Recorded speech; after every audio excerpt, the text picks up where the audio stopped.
आपका हमसे जुड़ने के लिए, और बहुत अहम जानकारियां आप दोनों ने जो दी हैं। उम्मीद करता हूं कि दर्शकों को ये प्रोग्राम पसंद भी आया होगा, क्योंकि गर्मियां जो लगातार हैं वो बढ़ती जा रही हैं, आसमान से आग बरस रही है और लोगों का जीना मुश्किल हो चुका है। लेकिन उसके बावजूद भी लोग जो लापरवाही बरतते हैं वो कितना ज़्यादा खतरनाक हो सकता है, आज विस्तार से हमने इसके बारे में जाना है। और गर्मियों से कैसे बचना है, कैसे सतर्क रहकर चलना है ताकि आप सुरक्षित रहें, आपका परिवार सुरक्षित रहे। इन दिनों भीषण गर्मी अपने चरम पर है, आसमान से मानो आग बरस रही हो। चिलचिलाती धूप, सुबह से ही तापमान 40 के ये पार पहुंचने लगा है। ये भीषण गर्मी साथ ही कई तरह की बीमारियां भी लेकर आती हैं। इसमें होने वाली कुछ बीमारियां तो सामान्य होती हैं, लेकिन कुछ बेहद गंभीर भी होती हैं, और इनमें जरा सी लापरवाही करने पर यह नासुर भी बन सकती है। गर्मी से होने वाली बीमारियों से कैसे बचाव करें और इस भीषण गर्मी में कैसे सतर्क रहें, इस पर ही आज हम चर्चा भी करेंगे। और हमारे साथ डॉक्टर्स भी कुछ जुड़े हैं, उनसे भी आपको इंट्रोड्यूस करवा देता हूं। हमारे साथ डॉक्टर नरेश चावला, उपाध्यक्ष हैं डीएमसी। डॉक्टर साहब, स्वागत है आपका जनता टीवी में। डॉक्टर साहब, आपको मेरी बात मिल पा रही है? हाँ जी, मिल पा रही है। स्वागत है आपका जनता टीवी में। Doctor Rahul Bhargav, health expert, वो भी हमारे साथ सीधा लाइव बने हुए हैं। नमस्कार डॉक्टर साहब, स्वागत है आपका भी जनता टीवी में। नमस्कार जी। नरेश चावला जी, आपके पास सबसे पहले मैं आना चाहूंगा। जिस तरह से हम देख रहे हैं कि अप्रैल का महीना है और भीषण गर्मी, या फिर ये कहें कि आसमान से आग बरस रही है, लोग गर्मी से बचने के लिए तरह तरह के उपाय कर रहे हैं, लेकिन अप्रैल में ही ये भीषण गर्मी, क्लाइमेट जिस तरह से अपने रंग दिखा रहा है, और अब मौसम की अगर हम बात कहें तो सर्दियों में सर्दी नहीं होती उतनी जितनी होनी चाहिए, गर्मियां वक्त से पहले आ गई हैं, बरसात वक्त से पहले आ जाता है। कितना बड़ा इंपैक्ट इसका देखने को मिल रहा है आम इंसान में अगर हम देखें, क्योंकि गर्मी बहुत भीषण पड़ रही है, लोग तमाम तरीके की बीमारियों से पीड़ित हैं। देखिए सचिन, ये सच्चाई है कि ये कड़वी सच्चाई हमें बर्दाश्त करनी पड़ेगी। चाहे इसको हम कहें एनवायरमेंटल रिस्क चल रहा है, एनवायरमेंट जो हम सब ने बदला है, सब कुछ हमने बदल दिया है, स्टार्टिंग फ्रॉम डिफॉरेस्टेशन से लेके, जो कहते हैं कि डिफॉरेस्टेशन बहुत ज़्यादा हो रहा है, और जो हम देख रहे हैं पानी कम होता जा रहा है, समुद्र का स्तर बढ़ता जा रहा है, ये एल नीनो इफेक्ट है। It is called El Nino effect, जो हम देख रहे हैं आजकल। लेकिन जो आम जनता को देखने को मिलता है वो ये है कि पहली बात, सर्दियां इस बार थोड़ा लेट चली थी और गर्मियां बहुत जल्दी आ गई हैं। जो अब्रप्ट चेंज है, अब्रप्ट चेंज यानी कि एकदम चेंज हो गया, उससे लोगों को बहुत तकलीफ भी होती है, और पर्टिकुलरली हमारे बच्चे, हमारी महिलाएं, गर्भवती महिलाएं, और मोस्ट इंपॉर्टेंट हमारे सीनियर सिटीजन्स, और मोस्ट इंपॉर्टेंट जो हमारे दूसरी कोमोर्बिडिटीज के बीमार जो लोग हैं, उनको तो लगता है ये क्या हो गया एकदम। तो आपने बिल्कुल ठीक कहा कि ये सब हमें स्वीकार भी करना पड़ेगा, और हमने अपने आप को तैयार करना पड़ेगा कि इसको हम कैसे चुपचाप निकलने दें। इसमें कोई शक नहीं है, आने वाले कुछ हफ्ते या कुछ महीने कहा जा रहा है कि गर्मी बहुत ज्यादा पड़ने वाली है। तो हम सबको आपके चैनल के माध्यम से हम आपको ज्ञान देंगे, जानकारी देंगे, मैं भी और डॉक्टर भार्गव भी, जिससे लोग प्रिपेयर्ड हो जाएं, ताकि जो गर्मी के इल इफेक्ट्स हैं, ये गर्मी अपने आप में हीट पर से, और हीट के साथ साथ जो दूसरी बीमारियां हैं जो पहले ही चल रही हैं, कोरोना वापस आ गया है, उसका जो XBB 1.16 वेरिएंट, प्लस जो थोड़ा बहुत फ्लू चल रहा है, और मिलियर्ड्स ऑफ अदर डिसीजेस, जो गर्मियां स्टार्ट होते ही इन्फेक्शियस डिजीज स्टार्ट हो जाती हैं, मच्छर बढ़ने वाला है। तो I think it is quite bad for people of India all across to ये सब चुपचाप झेला जाए। तो हम सब कोशिश करेंगे कि ऐसी जानकारी दी जाए, ऐसे सुझाव दिए जाएं, जिससे कि गर्मी आसानी से निकल जाए। बिल्कुल। Health expert doctor Rahul Bhargav भी हमारे साथ बने हुए हैं। डॉक्टर साहब, जिस तरह से गर्मी अपना प्रचंड रूप दिखा रही है, हम देख रहे हैं सड़कों पर लोग तरह तरह के उपाय कर रहे हैं गर्मी से बचने के लिए, लेकिन गर्मियों के साथ साथ कुछ बीमारियां नॉर्मल होती हैं कि हर गर्मियों में वो बीमारियां होती हैं, लेकिन बहुत सी ऐसी बीमारियां भी हैं जो गर्मियों के साथ शुरुआत तो उनकी होती है, लेकिन अगर उसमें लापरवाही बरतें तो वो आपकी जान भी ले सकती हैं। इस तरह की बीमारियां भी अक्सर देखने को मिलती हैं। थोड़ा मैं आपसे समझना चाहूंगा कि इस बढ़ती गर्मी के साथ जो बीमारियां लगातार इसमें बढ़ रही हैं, लोग फीवर से परेशान हैं, किसी को डायरिया हो रहा है, किसी को टाइफाइड हो रहा है, ये कितना कितना हार्मफुल हो सकता है?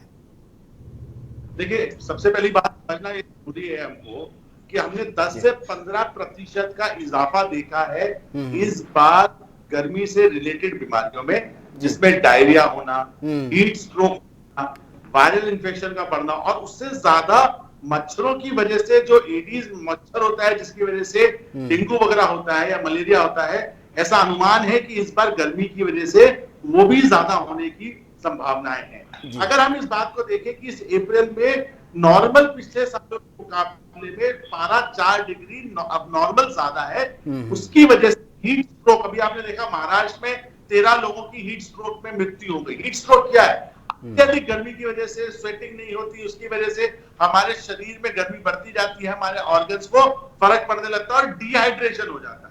दूसरा इंपॉर्टेंट चीज, बहुत सारे लोग लूज मोशंस और डिहाइड्रेशन से इस समय हमारे पास आ रही है। डिहाइड्रेशन क्यों है? क्योंकि आध्यात्मिक तरीके से बाहर जाते हैं, अंदर बाहर जाते हैं, खाना नहीं खाता पाते, पानी नहीं पीते, उसकी वजह से डिहाइड्रेशन हो जाता है, जिसकी वजह से किडनी पे और हार्ट पे असर होने लगता है, जिसकी वजह से अस्पताल में लोग एडमिट होने लगे। इसी के साथ में वॉमिटिंग, उल्टी के साथ दस्त की जो परेशानी है वो टाइफाइड में भी कई बार होती है, पर टाइफाइड के भी केसेस बढ़ते हुए दिखते जा रहे हैं, क्योंकि पानी की खराबी की वजह से या पानी ना होने की वजह से या बाहर का पानी पीने की वजह से ये परेशानियां हो जाती है, क्योंकि गुणवत्ता के मापदंड रखे नहीं जाते जब हम बाहर पानी वगैरह या खाना पीना खाते हैं। इसी के साथ में एक बहुत इंपॉर्टेंट चीज अगर आप देखें वो है मलेरिया। मलेरिया जैसे इस बार मच्छर अगर आपने देखे हो दिल्ली एनसीआर में मच्छर बहुत जल्दी आ चुके हैं, जिसका मतलब ये है कि मलेरिया, मच्छर से होने वाली बीमारियों में मलेरिया के आने वाले दिनों में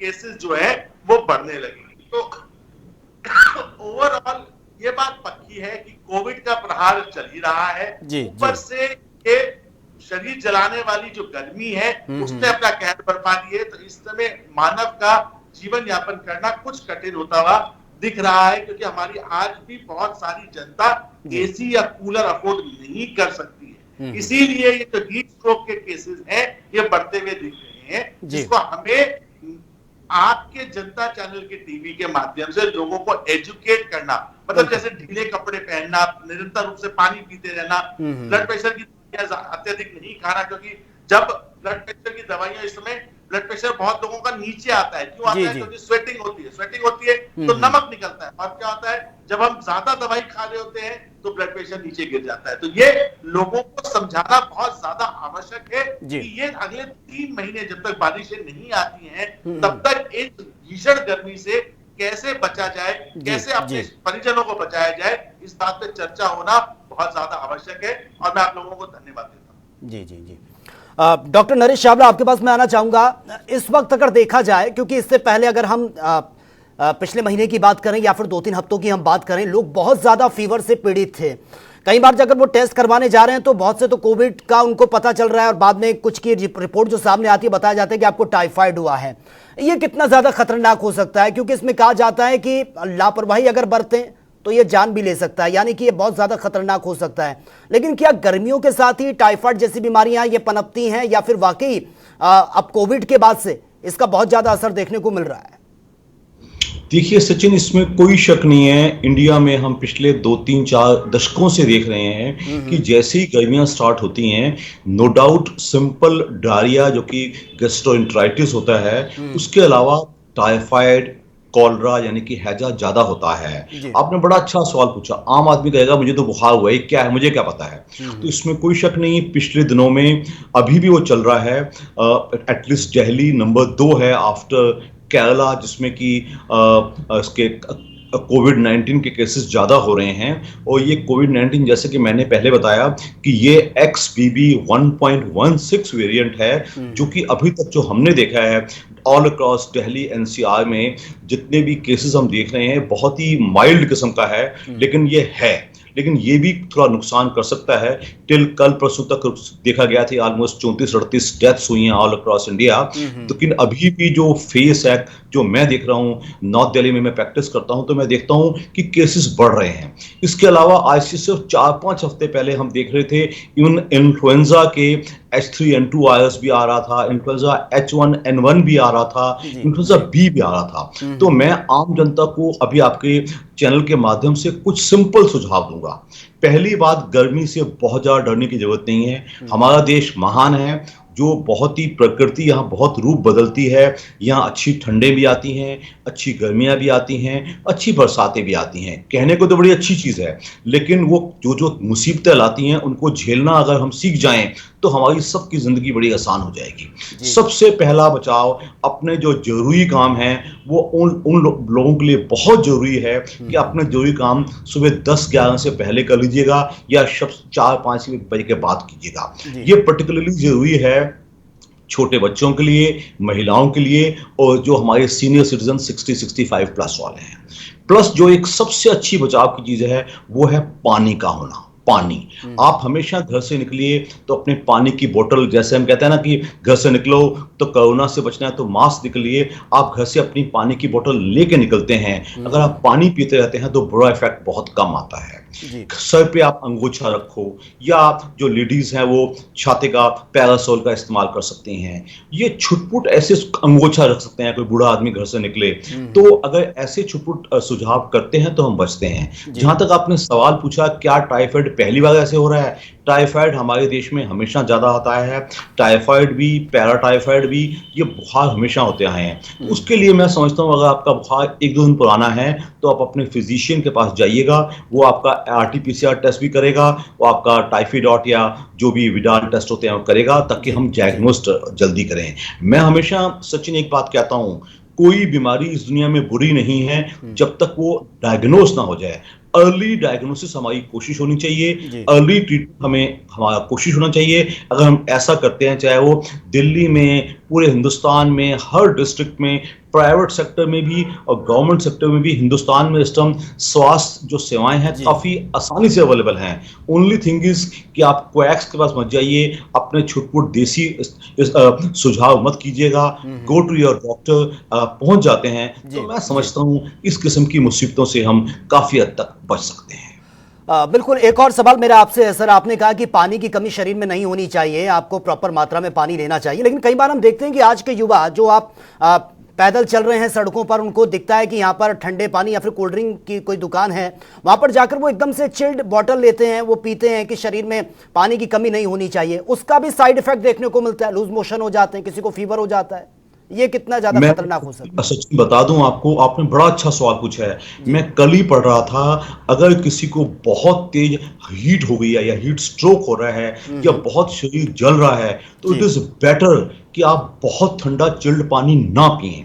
उसके भी इल इफेक्ट्स बहुत ज्यादा हैं। मैंने एक word use, I am repeating my words, कि अगर आपका शरीर बहुत गर्म हुआ पड़ा है या ऑलमोस्ट हीट स्ट्रोक होने वाला है तो आप चिल्ड पानी पीने की कोशिश कर रहे हैं तो उसके नुकसान ज्यादा हैं। You always try to take normal temperature पानी, नॉर्मल टेबल की रूम जो टेम्परेचर में पानी है, जो टैप वाटर है वो पीजिएगा, वो कहीं ज्यादा फायदेमंद है। और जो दूसरा आपने कहा जो सड़क छाप जो हम पानी पी लेते हैं, तो आप जानते हैं कि हमारे हिंदुस्तान में जो हाइजीन की बहुत कमियां हैं, तो इसलिए इट इज ऑलवेज बेटर या तो आप बोटल्ड वाटर पीजिएगा या अपने घर से पानी लेके चलिएगा। जैसा भी आपके घर में RO है या जैसा भी पानी है वो लेंगे तो आपको एटलीस्ट लूज मोशन वगैरह नहीं लगेंगे। और मैं चिल्ड पानी के खिलाफ आपके चैनल के माध्यम से आम युवकों को वार्निंग दे रहा हूं, चिल्ड के चक्कर में ज्यादा ना पड़िए, अपना नॉर्मल टेम्परेचर पानी पीजिएगा, वो कहीं बेहतर है प्यास बुझाने के लिए भी और अदरवाइज भी। बिल्कुल। डॉक्टर भार्गव, सवाल मेरा आपसे यह है कि खान पान का कितना ख्याल हमें रखना होगा, क्योंकि हम देखते हैं कि कई बार जो खाना है फ्रिज में रख दिया जाता है, गर्मियों में खासतौर से कहते हैं कि खराब नहीं होगा, फ्रिज में रख लेते हैं, थोड़ी देर बाद खा लेंगे। फल फ्रूट्स की अगर हम बात करें, लोग फ्रूट्स खरीद के लाते हैं, उसको कट कर देते हैं, आधा खाया आधा फ्रिज में रख दिया, क्या इसके भी साइड इफेक्ट पड़ते हैं? डॉक्टर भार्गव, आपको मेरी बात मिल पा रही है? जिसमें जूस है या गन्ने का रस है या पानी है, उसकी वजह से इन्फेक्शन बहुत फैलता है।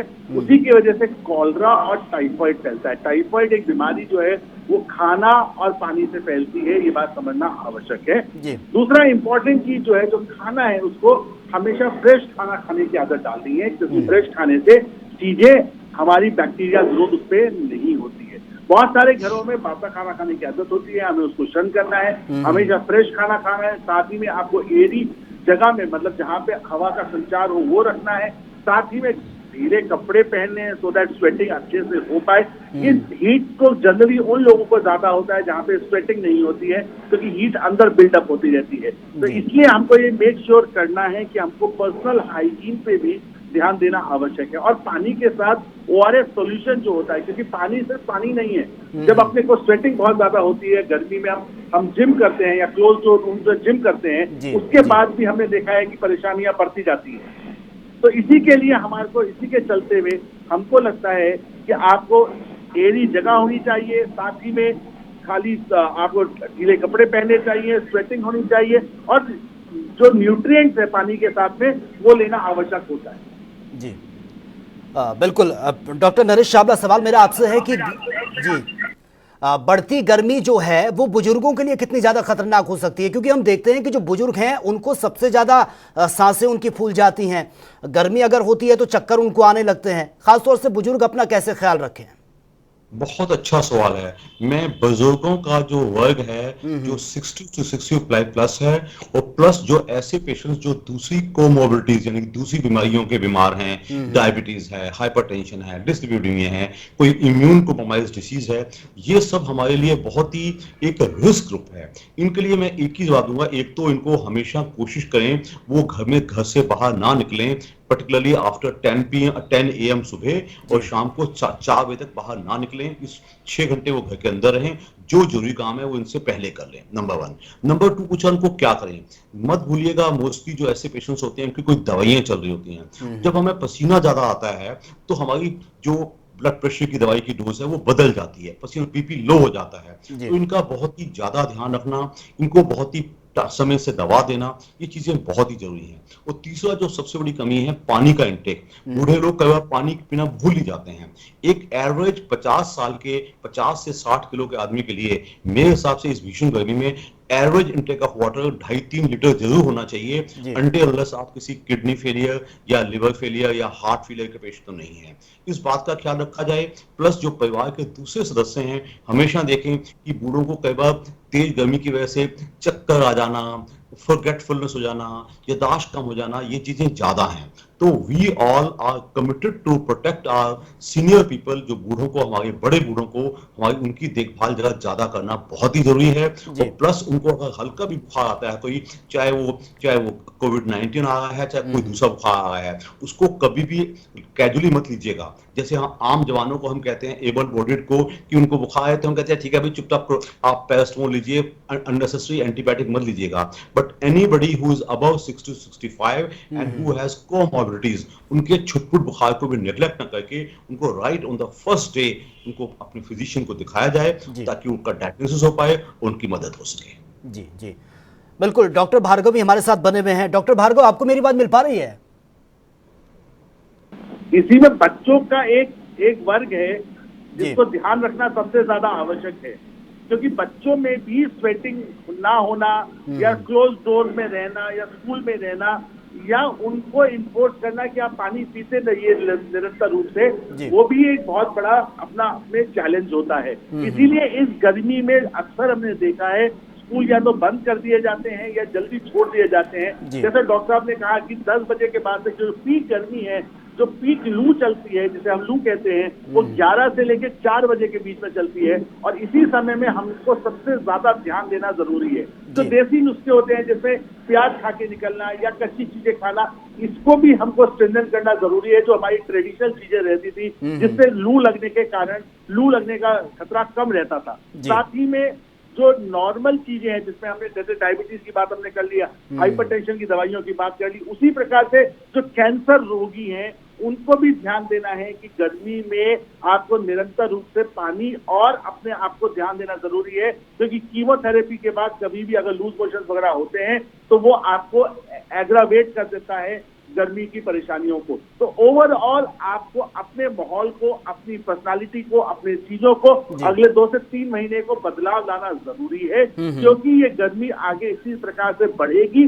अभी ये कम होने का नाम नहीं लेगी। जी जी बिल्कुल। डॉक्टर साहब, एक बेसिक सा सवाल मेरा आपसे ये है कि हम जिस तरह से गर्मियों में अगर हम सफर कर रहे हैं तो खासतौर से हम मोस्टली लोग पानी की जो बोतल होती है वो प्लास्टिक की रखते हैं, और कई बार ऐसा होता है कि वो तब भी जाती है, गर्म पानी उसमें हो जाता है, उसके बाद हम उसको ठंडी जगह रखते हैं, वो पानी ठंडा भी हो जाता है। वो क्या हानिकारक हो सकता है अगर हम उस प्लास्टिक की बोतल का लॉन्ग टाइम पानी रखा हुआ उसको पिए?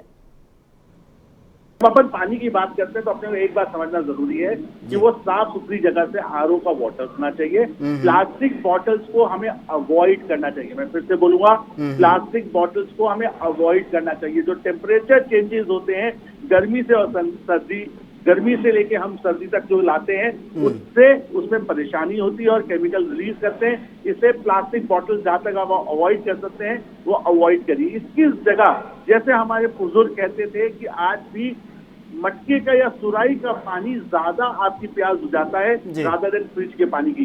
एक गले खराब होने का कारण, एक वायरल इन्फेक्शन होने का कारण ये नहीं है कि सडनली आपको कोई इन्फेक्शन या वायरल आ गया। ये भी कारण है कि जब हम गर्मी से आते हैं और गर्मी में आते हैं और ठंडा पानी पीते हैं तो उससे हमारे टॉन्सिल सिस्टम में एकदम से नम पड़ते हैं, जिसकी वजह से वायरस वहां पे अटैक करके इन्फेक्शन करा सकता है। तो इसलिए ये भी जरूरी है कि हम ये जो टेम्परेचर वेरिएशंस हैं इनको बचाएं ताकि हम लोगों को ये समझा पाए कि वायरल जो परेशानी है, गले की परेशानी है या रेस्पिरेटरी की परेशानी है, उसको बचाना आवश्यक है। इसीलिए जो स्टील की आपकी जो बॉटल्स हैं उसको लेके आप बाहर जाएं। जनरली आप अवॉइड करिए एक टेम्परेचर वेरिएशन किसी भी प्लास्टिक बॉटल में, तो आप अपने आप को बचा सकते हैं। इसीलिए आप घर में अगर इस समय ये बेस्ट समय है जहां पे आप अपना सुराई और मटके को बाहर निकालें और उसका पानी पीने का सेवन करें। ठीक है, ठीक है। डॉक्टर चावला जी, आपके पास मैं आना चाहूंगा। लोग जो हैं आज हम देखते हैं कि अपने ऑफिस में वो पहुंचते हैं, ऑफिस में एसी है, रूम में एसी है, लेकिन जो बीच का एक टाइम पीरियड होता है जिसमें वो ट्रैवल करते हैं उसमें बहुत ज़्यादा गर्मी का सामना उनको करना पड़ता है। तो ये एसी की ठंडक जो है वो कितनी ज़्यादा हार्मफुल हो सकती है? क्योंकि हम देख रहे हैं कि आप ऑफिस में अगर आप 9 घंटे 8 घंटे एसी में हैं, उसके बाद तुरंत आपकी छुट्टी होती है, आप बाहर निकलते हैं उस चिलचिलाती गर्मी में, तो उसका बहुत ज़्यादा साइड इफेक्ट पड़ता है। लोगों के टैनिंग आ जाती है, आंखों में स्वेलिंग, सांसें फूलने लगती हैं। वो कितना ज़्यादा खतरनाक हो सकता है? सचिन, आपने बड़ा अच्छा सवाल पूछा है। ये आपसी, ये रोजमर्रा के व्यवहार की चीजें हैं कि कितनी अच्छी आदतें सीखी हैं। पहले एसी को बहुत ज्यादा चिल्ड कर देना ये कोई बहुत अच्छी चीज नहीं है। अपने एसी को आप 19-20 पे कर देते हैं, जी मुझे तो बहुत गर्मी लग रही है, मेरा चिल्ड कर लो, फिर आप एकदम बाहर आते हैं। जो एक्सट्रीम्स ऑफ टेम्परेचर हैं ये लोगों का बहुत नुकसान करता है। उससे हमारी जो नाक की झिल्लियां, गले की झिल्ली, सांस की नलियों की झिल्ली को नुकसान होता है। और बिलीव मी, अगर हमसे कोई पूछता है कि what is the precursor for कि किसी को वायरल ज्यादा होता है, किसी को वायरल कम होता है, तो यही होता है जो अपने आप को बहुत ज्यादा एक्सट्रीम्स ऑफ टेम्परेचर पे एक्सपोज करता है। उसके बचाव का सिंपल तरीका एक ही होता है कि आप पहली बात तो एसी बहुत ज्यादा चिल्ड मत रखिए। दूसरा, जब एसी आप से निकलते हैं तो थोड़ा कोशिश करिएगा, पहले कुछ देर रुकिएगा, उसके बाद आप बाहर निकलने की कोशिश कीजिएगा, ताकि आपका जो बॉडी है, जो आपकी नाक की झिल्लियां हैं, सांस की झिल्लियां हैं, गले की झिल्लियां हैं, म्यूकस मेम्ब्रेन्स हैं, वो कुछ आदी हो पाए। इवन स्किन पे भी फर्क पड़ता है। एक बात और सचिन, जो मैं आपके माध्यम से, आपके चैनल के माध्यम से लोगों को संदेश देना चाहता था, जब आपने बात की थी कि आजकल का यूथ है वो बिल्कुल इंडिपेंडेंट है, इंडिपेंडेंस की बिल्कुल मस्त, जो है मेरी मर्जी, तो उनको मैं संदेश देना पसंद करूंगा कि जो आजकल चलन है एरेटेड ड्रिंक्स यानी कि कोल्ड ड्रिंक्स पीने का, कैंपा या कोक या पेप्सी या दूसरे एरेटेड ड्रिंक्स, ये कभी भी प्यास बुझाने के लिए इस्तेमाल ना किए जाएं। उसके स्थान पे जो देसी चीजें हैं, जैसे कि नारियल पानी है, जैसे कि लेमन वाटर है, जैसे कि कोई कांजी है, जैसे कोई मौसमी का जूस है जो कि साफ जगह से लिया जाए, ये चीजें इस्तेमाल की जाए तो बहुत बेहतर है।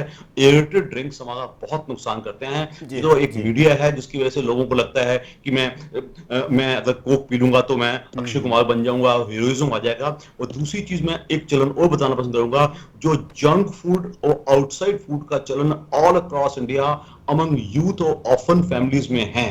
वो जो ये बीमारियां हैं, पर्टिकुलरली टाइफाइड और कॉलरा, ये जो बीमारियां हैं, हैजा टाइप बीमारियां हैं, एक्यूट गैस्ट्रोएंटेराइटिस है, इनसे बचने के लिए हमेशा देखो कि आप जितना हाइजीनिक फूड ले सकें, जितना न्यूट्रिशियस होममेड और दैट टू फ्रेश फूड ले सकें। मैं कहता हूं ये अगर चीज हम अपने युवकों को और आम जनता को समझा सकें तो मैं समझता हूं हम कई सारी बीमारियों से बच सकते हैं। बिल्कुल बिल्कुल। एक और सवाल मैं डॉक्टर साहब पूछना चाहूंगा कि कोविड के बाद से हमारा जो डाइजेस्टिव सिस्टम है या फिर इम्यूनिटी पावर जो है वो इतनी स्ट्रांग अब नहीं रही है। हम कुछ भी खाते हैं तो डाइजेस्ट नहीं हो पाता, वो बैक मार जाता है। लेकिन खासतौर से छोटे बच्चों की अगर हम बात करें जो अभी भी स्कूल जा रहे हैं, बहुत से स्कूल खुले हुए हैं, उनका किस तरीके से ख्याल रखा जाए? खान पान में उनको पेरेंट्स ऐसा किया दें कि उनकी जो फिजिक्स है बिल्कुल सही रहे, फिट एंड फाइन वो रहें, किसी तरह की कोई दिक्कत उनको ना हो, क्योंकि 8-9 घंटे तो नहीं, कम से कम 4 या 5 घंटे तो स्कूल में वो रहते हैं।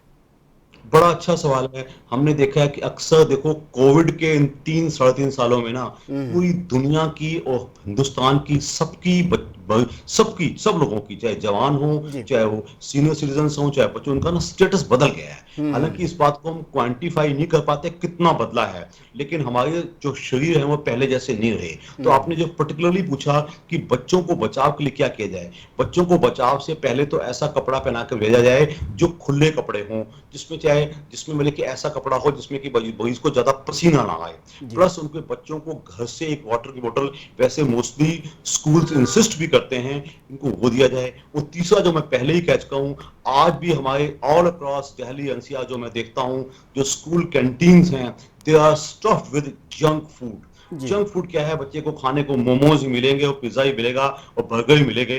तो ये कहीं ना कहीं गलत है। तो मैं आपके चैनल के माध्यम से आम जनता को, स्कूल मैनेजमेंट्स को और पेरेंट टीचर एसोसिएशंस को मैं एक मैसेज दूंगा, try to promote healthy food. जितना हो सके उतना बच्चों के लिए बेहतर है। उनको फ्रूट्स दिया जाए, बच्चे की माँ बच्चे को सुबह फ्रूट्स अपने साथ में दे, अपना होम मेड टिफिन दे। अगर हम ऐसा कुछ कर सकें तो मैं समझता हूँ हम बच्चों को बचा पाएंगे, बच्चे का भविष्य भी बेहतर रहेगा और बच्चे अच्छा से पढ़ भी पाएगा और बीमारियों से बच भी